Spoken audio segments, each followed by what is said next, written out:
This channel does not promote any violent, harmful, or illegal activities. All content provided by this channel is meant for an educational purpose only. Good evening, Super Prime Time এই পর্বে lima রয়েছে আপনাদের সঙ্গে। বেহাল রাস্তা, গ্রামে ambulance ঢুকতে পারে না, ডুলিতে হাসপাতালে নিয়ে যেতে দেরি হয়। সময় হাসপাতালে পৌঁছতে না পারায় বেঘরে মৃত্যু হলো কিশোরীর। মর্মান্তিক এই ছবি সমগ্রের বসন্তপুরের। স্থানীয় বিধায়ক তথা মন্ত্রী মানস ভূঁইয়া বলছেন রাস্তা নেই বলে মিথ্যে রটানো হচ্ছে। দেখুন তাহলে ছবিটা। বৃষ্টিতে রাস্তা বেহাল, ঢোকে না অ্যাম্বুলেন্স, বাঁশের ডুলিতে চাপিয়ে হাসপাতালে নিয়ে গিয়ে বাঁচানোর চেষ্টা ব্যর্থ। হতশ্রী রাস্তার বলি ছাত্রী। পশ্চিম মেদিনীপুরের সবংয়ের বসন্তপুরে মর্মান্তিক ছবি। পরিবার সূত্রে খবর, শনিবার আত্মহত্যার চেষ্টা করে 16 বছর বয়সী পিঙ্কি পারি। তাকে ঝুলন্ত অবস্থায় উদ্ধার করে দড়ি কেটে নামানো হয়। তখনও শরীরে প্রাণ ছিল, কিন্তু বিপদ তৈরি করে বেহাল রাস্তা। অ্যাম্বুলেন্স ঢুকতেই পারেনি গ্রামে, তাই বাধ্য হয়ে ডুলিতে চাপিয়ে প্রায় 1.5 কিলোমিটার নিয়ে গেলেন আত্মীয় পরিজনরা। এরপর মেন রোড থেকে অ্যাম্বুলেন্সে করে হাসপাতালে পাঠানো হয়, কিন্তু ততক্ষণে অনেকটাই দেরি হয়ে গেছে। মৃত ঘোষণা করেন চিকিৎসকরা। ডাক্তারবাবু বলছে যে কিছুক্ষণ আগে আনলে চেষ্টা করা যেত, এখন সাময়িক ট্রিটমেন্ট করার পরে দেখলো যে উনি মারা গেছেন। রাস্তা খারাপের কারণে আমরা টাইমে পৌঁছাতে পারিনি। গাড়ি ঘোড়ার ব্যবস্থা ঠিক মতো, গাড়িও চলছে না, রাস্তাও খারাপ, এদিকে ভেতর রাস্তা হচ্ছে না, কাদা, ওকে দলাই করে আনতে হচ্ছে, প্রচুর টাইম নষ্ট হচ্ছে। যে কোনো রোগীর ক্ষেত্রে আমরা বিপদে পড়ে যাচ্ছি। বেহাল রাস্তার জন্য তৃণমূলকেই দায়ী করেছে বিজেপি। হতশ্রী রাস্তার জন্য কোথাও গর্ভবতী মহিলাদেরকে সময় মতো হসপিটালে নিয়ে যাওয়া যায় না। তারা প্রসব যন্ত্রণায় কাতর হয়ে রাস্তায় অনেক সময় তারা প্রসব করে। এই ধরনের পরিস্থিতি বাংলায় মুখ্যমন্ত্রীর আমলে তৈরি হয়েছে, একজন মহিলা মুখ্যমন্ত্রী থাকা অবস্থায়। ওই যে দোলাই করে নিয়ে এসে আনা হচ্ছে, এই দোলা টোলা কিছুই না। এই অঞ্চলে 96টা রাস্তা গ্রাম পঞ্চায়েত করেছে, পঞ্চায়েত সমিতি করেছে। অত্যন্ত দুর্ভাগ্যের বিষয়, এত উন্নয়ন হয়েছে এই ভেমুয়া অঞ্চলে, সবচাইতে বেশি রাস্তা, অথচ এক শ্রেণীর মানুষ রটিয়ে দিলেন রাস্তা নেই। শুধু সবংয়েই এই ভয়ানক ছবি এমনটা কিন্তু নয়।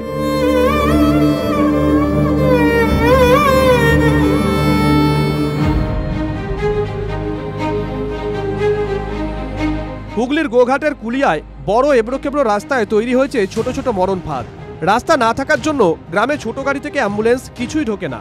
স্থানীয়দের দাবি, ডুলি অথবা খাটিয়ায় 3 কিলোমিটার কাঁধে করে খারাপ রাস্তা পেরিয়ে নিয়ে এসে অ্যাম্বুলেন্স অথবা ছোট গাড়িতে করে হাসপাতালে পাঠাতে হয় রোগীদের। খাটে করে রুগী লিয়ে যাচ্ছে, আরামবাগ খাটে করে, একটা গাড়ি চলেনি, একটা কিছু আসেনি। হ্যাঁ, কতদিন থেকে বলছে, 4 বছর বলছি, ভোট নিবার সময় শুধু বলছে ভোট দা রাস্তা হয়ে যাবে। হ্যাঁ, কিসের রাস্তা এটা? খুবই খারাপ, সত্যি কথা। এই রাস্তায় যাওয়া যায় না, এমন অবস্থা। শাসক নেতারা বলছেন অনেক কাজ হয়েছে, একটু আধটু বাকি আছে, কিন্তু তবুও বারবার গ্রাম বাংলার রাস্তাঘাটের কঙ্কালসার চেহারার ছবি সামনে চলে আসছে। শুধু তাই নয়, বেহাল রাস্তার জন্য সময়ে হাসপাতালে নিয়ে যেতে না পারার জন্য মৃত্যুও হয়েছে। এর দায় কার? দেবব্রত সরকার ও তন্ময় বৈরাগীর রিপোর্ট, TV9 বাংলা। গ্রামবাসীদের রোষের মুখে তৃণমূল বিধায়ক। রাস্তা মেরামতের দাবিতে তাকে ঘিরে বিক্ষোভ, আর বিক্ষোভ দেখানোয় গ্রামবাসীদের দুষ্কৃতী বললেন তৃণমূল বিধায়ক মনিরুল ইসলাম। তবে কি শুধুই ফারাক্কা? রাজ্যের বিভিন্ন প্রান্তে রাস্তার হতশ্রী চেহারা। এতদিন কাজ রেখে গেছে, আর কাজ রেখে গেছে।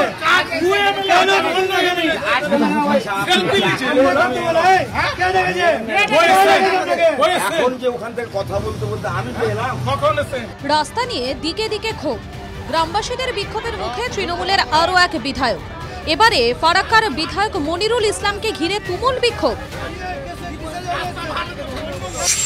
ফারাক্কার কেন্দুয়ায় রাস্তার কঙ্কালসার দশা। রাস্তা নাকি নদী বোঝা দেয়। সেই রাস্তায় শুক্রবার একটি ট্রাক্টর উল্টে আহত হয় এক নাবালিকা। রাস্তা নিয়ে ক্ষোভ ছিল আগে থেকেই। নাবালিকা আহত হওয়ায় ক্ষোভের আগুন ছড়াতে শুরু করে।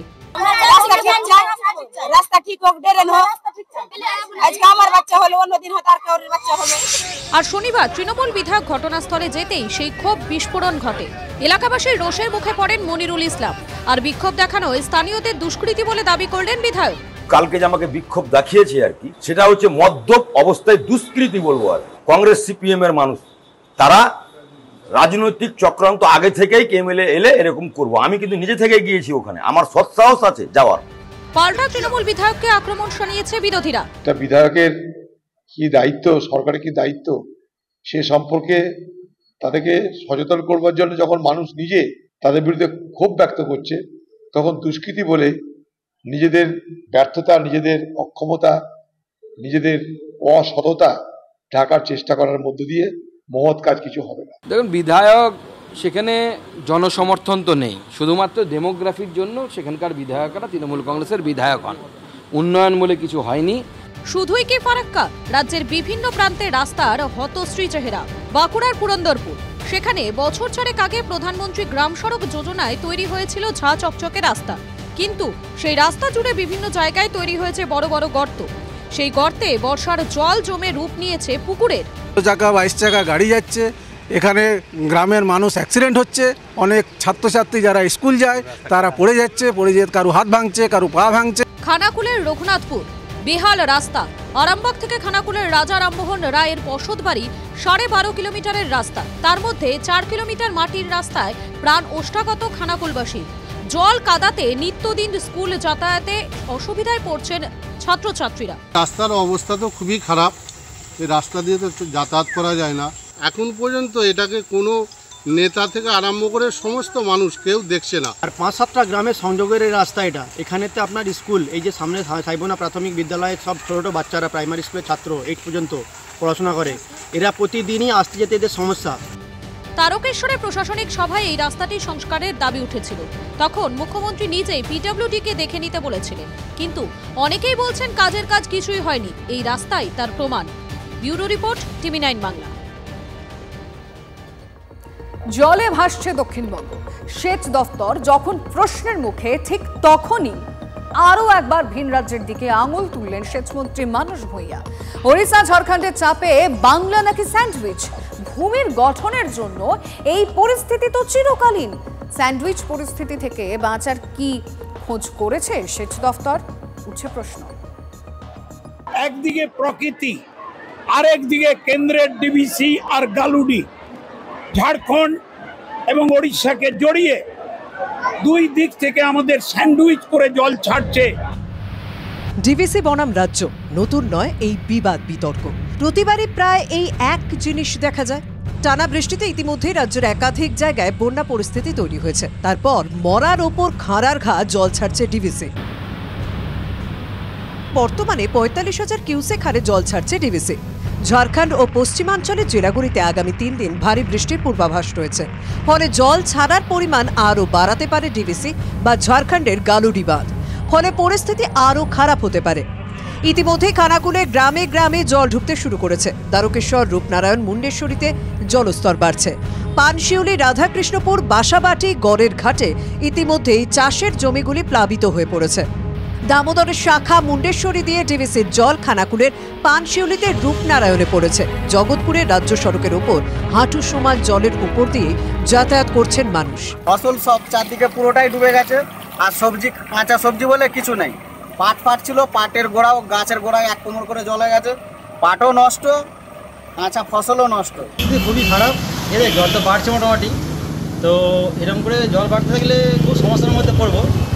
তারপরে এই তো এখন নৌকো এসছে না, তারপরে কোনো গাড়িও যাচ্ছে না, হেঁটেও যাওয়া যাচ্ছে না। জলের পরিস্থিতি খুবই খারাপ।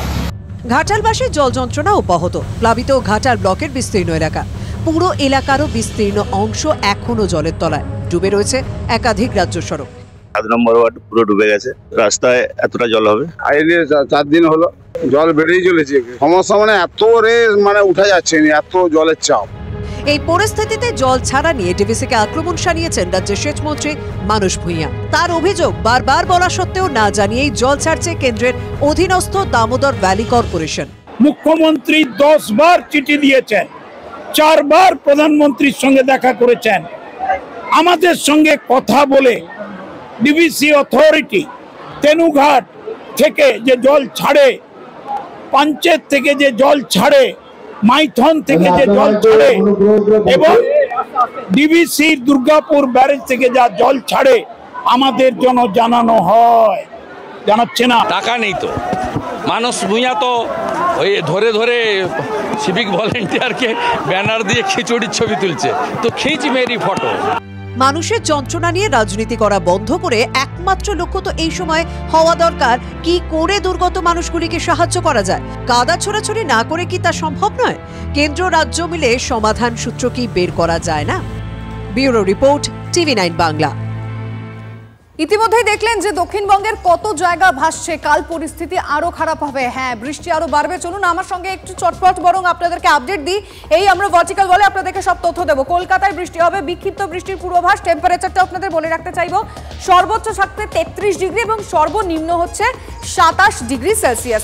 এবার আমি চলে যাব পরের জেলার ক্ষেত্রে, কারণ হাওড়ায় বিক্ষিপ্ত বৃষ্টির পূর্বাভাস রয়েছে। সর্বোচ্চ 34 ডিগ্রি সেলসিয়াস এবং সর্বনিম্ন 25 ডিগ্রি সেলসিয়াস কিন্তু তাপমাত্রা থাকবে। চলুন দেখে নিই আমরা দীঘার দিকে নজর রাখি। সর্বোচ্চ 33 ডিগ্রি এবং সর্বনিম্ন 27 ডিগ্রি সেলসিয়াস। ভারী বৃষ্টির সতর্কতা কিন্তু দীঘাতে রয়েছে। এরপর আর কোথায় কোথায় ভারী বৃষ্টি হতে পারে, যেমন দার্জিলিং। উত্তরবঙ্গে এবার চলে যাচ্ছি, তার কারণ দার্জিলিংও ভারী বৃষ্টি হবে, সর্বোচ্চ 20 এবং সর্বনিম্ন 15। চলুন এরপর দেখি আমাদের ম্যাপ অনুযায়ী শিলিগুড়িতে ভারী বৃষ্টির সতর্কতা রয়েছে। শিলিগুড়িতে ভারী বৃষ্টি হবে। আর কোথায় কোথায় ম্যাপ অনুযায়ী যাচ্ছি আমরা, আসানসোলে রয়েছে, কিন্তু আসানসোলে বিক্ষিপ্ত বৃষ্টি হতে পারে, এক্ষেত্রে ভারী নয়, বিক্ষিপ্ত বৃষ্টি। এরপর বোলপুরেও বিক্ষিপ্ত বৃষ্টি হবে, এক্ষেত্রে ভারী বৃষ্টি নেই, বোলপুর। চলুন পরের জেলা দেখে নিই। আচ্ছা, কৃষ্ণনগরেও কিন্তু বিক্ষিপ্ত বৃষ্টির পূর্বাভাস রয়েছে। অর্থাৎ আগামীকাল কোথায় কিরকম বৃষ্টি হবে, কোথায় ভারী কোথায় বিক্ষিপ্ত বৃষ্টি হবে, সেটা TV9 বাংলায় আপনারা দেখে নিলেন। কিন্তু এবার অন্যান্য খবরের দিকেও আমাদেরকে নজর রাখতে হবে। তার কারণ ইতিমধ্যেই আমাদের কাছে যে খবর আসছে, ক্রিস্টোফার রোড, সেখানে বৃদ্ধার মৃত্যু ঘিরে রহস্য তৈরি হয়েছে। দরজা ভেঙেই দেহ উদ্ধার করতে বাধ্য হয়েছে পুলিশ ও স্থানীয় সূত্রে এখনো পর্যন্ত যেটা জানা গেছে, বাড়িতে একাই থাকতেন করবী ভট্টাচার্য। কয়েকদিন ধরেই বন্ধ ছিল বাড়ির দরজা। আজ পচা গন্ধ পেয়ে সন্দেহ হয় স্থানীয় বাসিন্দাদের। তারপর তারা পুলিশে খবর দেন। পুলিশ এসে ঠিক কি দেখে এবং তারপরে এখন অব্দি তদন্ত থেকে উঠে এসছে, সেটা আমাদের রিপোর্টার সুশোভন জানাবেন। সুশোভন। দেখো, এখনো পর্যন্ত পুলিশ দেহ ময়নাতদন্তের জন্য পাঠিয়েছে মৃত্যুর প্রকৃত কারণ জানার জন্য। আর যেহেতু ঘরের মধ্যে একাই থাকতেন এবং একেবারে পুলিশ দরজা ভেঙেছে, তাই স্বাভাবিকভাবে পুলিশ পুরো বিষয়টা তদন্ত করছে এবং তার সঙ্গে যাদের যোগাযোগ ছিল তাদের সঙ্গে মূলত কথা বলছে এবং 67 বছর বয়স এবং পুরো বিষয়টা কিন্তু পুলিশ দেখছে। একেবারে ক্রিস্টোফার রোডের 4 তলার যে ঘর, সেই ঘর থেকেই তার দেহ উদ্ধার হয়েছে এবং মূলত যারা তার আত্মীয় পরিজন রয়েছে তাদের সঙ্গে কথা বলার জানার চেষ্টা করছে যে লাস্ট কবে কথা হয়েছিল এবং তারা কি বলেছিল এবং কোনো শারীরিক অসুস্থ আছে কিনা সেটাও বেনিয়াপুর থানার পুলিশ খতিয়ে দেখছে। নজর রাখো। ধন্যবাদ। আবারও খুন তৃণমূল নেতা।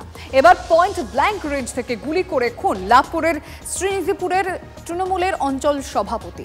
বাড়ি থেকে ডেকে নিয়ে গিয়ে খুন করা হয়েছে বলে অভিযোগ। ঘটনায় 2 মহিলা সহ এক যুবককে আটক করেছে পুলিশ। ভাঙড় ইংরেজবাজারের পর সাঁইথিয়া। 3 দিনে রাজ্যে খুন 3 তৃণমূল নেতা। লাভপুর বিধানসভার শ্রীনিধিপুর গ্রামের তৃণমূলের অঞ্চল সভাপতিকে গুলি করে খুন। বাড়ির কাছেই পীযূষ ঘোষের মৃতদেহ উদ্ধার হয়। পরিবারের দাবি, কেউ বা কারা তাকে ফোন করে বাড়ি থেকে ডেকে নিয়ে যায়, এরপরই তাকে খুব কাছ থেকে গুলি করা হয়।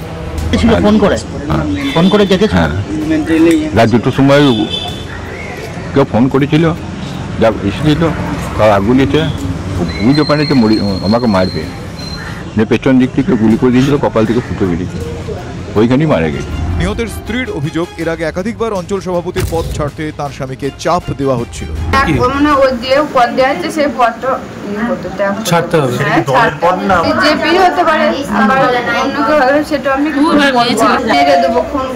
কতদিন আগে এটা? সাবধান হ, 1 বছর আগে পার্টির খুন করা হয়েছে।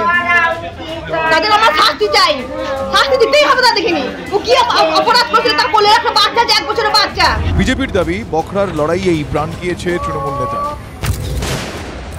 এটা পুরোটাই টাকার ভাগাভাগি নিয়ে সমস্যা এবং আমি চোখ বন্ধ করে এখান থেকে আমি ভবিষ্যৎবাণী করতে পারি যে এর যদি সঠিক তদন্ত হয় এবং যারা অপরাধী তারা ধরা পড়ে, প্রত্যেকেই তৃণমূল কংগ্রেস বা তৃণমূল কংগ্রেস আশ্রিত দুষ্কৃতী ধরা পড়ে। তো চক্রান্ত করে খুনটা হয়েছে, এই চক্রান্তটা কারা করলো এটা তদন্তের বিষয় এবং চক্রান্ত না করলে সে হঠাৎ করে রাত্রিবেলাতে বাড়ি থেকে বেরিয়ে গেল কেন? খুনের নেপথ্যে রাজনৈতিক কারণ নাকি অন্য কিছু, তদন্ত শুরু করেছে পুলিশ। সব মিলিয়ে রাজনৈতিক তাপানতা যে আরও বাড়বে এই খুনকে কেন্দ্র করে সেটা বলাই বাহুল্য। ক্যামেরায় বিক্রমের সাথে হিমাদ্রি, TV9 বাংলা। হাসপাতালের আউটডোরের বাইরে ট্রলিতে ফেলে রেখে পালিয়ে গিয়েছে ছেলে। 3 দিন সেই ট্রলিতেই পড়ে রয়েছেন অসুস্থ অসহায় বৃদ্ধ। দেখছে সকলেই, কিন্তু কেউ এগিয়ে আসেনি। ধন্য বাঙালিয়ানা, ধন্য কল্যাণীর জওহরলাল নেহেরু মেমোরিয়াল হাসপাতালের ব্যবস্থাপনা। কল্যাণী জেএনএম হাসপাতালের আউটডোরের বাইরে এভাবেই পড়ে রয়েছেন বৃদ্ধ। বিবেক যাঁর রয়েছে, এই দৃশ্য তাঁর রাতের ঘুম কেড়ে নিতে পারে। কিন্তু 3 দিন ধরে অসংখ্য মানুষ এখান দিয়ে যাতায়াত করেছেন। কারো ঘুমের ব্যাঘাত হয়নি নিশ্চয়ই। যদি ব্যাঘাত হতো তাহলে তো বৃদ্ধ এভাবে পড়ে থাকতেন না। তাহলে সকলের বিবেক মরে গিয়েছে নাকি? কত বয়স হলো আপনার? 62। বাড়িতে কে কে আছে? সবাই আছে। ছেলের নাম কি? নীলেশ, চাকদা থানার। আচ্ছা। ভদ্রলোক মেল মেডিসিন বিভাগে ভর্তি ছিলেন। 3রা জুলাই তাঁর ছুটি হয়ে যায়। 10ই জুলাই ছেলে ফের নিয়ে আসে এবং আউটডোরের বাইরে ট্রলির ওপর রেখে দেয়। হাসপাতাল কর্মীদের প্রতিশ্রুতি দেয় অ্যাম্বুলেন্স এনে নিয়ে যাবে। তারপর তাকে আর পাওয়া যায়নি। বৃদ্ধ অপেক্ষা করছেন সেই থেকে। বেসরকারি নিরাপত্তা কর্মীরা, পুলিশ থেকে হাসপাতাল কর্তৃপক্ষ সকলকে অনুরোধ করেছেন। সকলেই প্রতিশ্রুতি দিয়েছেন, শুধুই প্রতিশ্রুতি। তারপরে আমি এখান থেকে যাই হচ্ছে আমাদের আউটপোস্টের যে ইনচার্জ অচিন্ত বিশ্বাসের কাছে, মানে পুলিশ প্রশাসন। পুলিশ প্রশাসন আমাকে আশ্বাস দেয় 1 ঘন্টা টাইম দেন। 1 ঘন্টার মধ্যে আমাদের সুপার আসছে, এসে এনাকে একটা আলাদা ঘরে ব্যবস্থা করে রাখার ব্যবস্থা করে দেবে। এই অবস্থায় আমরা জানি 11-10 তারিখ রাত্রে নিয়ে চলে যাবে। আমি 11টার সময় এখান থেকে যখন বাড়ি চলে যাই তখন ওখানে পড়েছিল পেশেন্টটা। প্রশাসন দেখেও কোনো নজরদারি নেই। আমাদের হসপিটাল সুপারও এটা জানে যে এখানে একটা পেশেন্ট এইভাবে পড়ে। সুপারভাইজার জানাচ্ছেন ওই বৃদ্ধ HIV আক্রান্ত হওয়াতেই তাকে পরিবার পরিত্যক্ত করেছে। তাদের তো খবর দেওয়া হয়েছিল, তাদের মানে কেন নিচ্ছে না, আমি পুলিশ প্রশাসনের তরফ থেকে যেটুকু জেনেছি সেটা হচ্ছে উনি হচ্ছে HIV পেশেন্ট, সেই কারণেই নিচ্ছে না। নাকি কী করতে নিচ্ছে না সেটা বলতে পারবো না। স্বাস্থ্যক্ষেত্রে এই ছবি দেখা গেলে রাজনৈতিক তরজা তো হবেই। কল্যাণী জেএনএম হসপিটালকে বারবার এরা দাবি করে যে super speciality hospital. Super speciality হসপিটালে যদি মানবিক যে মূল্যবোধ সেটা যদি না থাকে তাহলে কি করে হবে? এবং সমস্ত হসপিটালে কিন্তু এই অবস্থা। হসপিটাল কর্তৃপক্ষ যাতে সঠিক ব্যবস্থা নেয় এবং তাকে যাতে সুচিকিৎসা করা যায় সেজন্য আমি তাদেরকে এখনই ফোন করে জানাই। প্রশ্নটা বোধহয় রাজনৈতিক তরজার থেকেও অনেক গুরুতর। HIV আক্রান্তকে কি এভাবে পরিবার ও সমাজ পরিত্যাগ করতে পারে? তাহলে সরকারের তরফে সচেতনতা প্রচার কি যথাযথ হচ্ছে না? করদাতার টাকায় চলা স্বাস্থ্য ব্যবস্থা কি তার দায় অস্বীকার করতে পারে? মহাদেব কুণ্ডুর রিপোর্ট, TV9 বাংলা।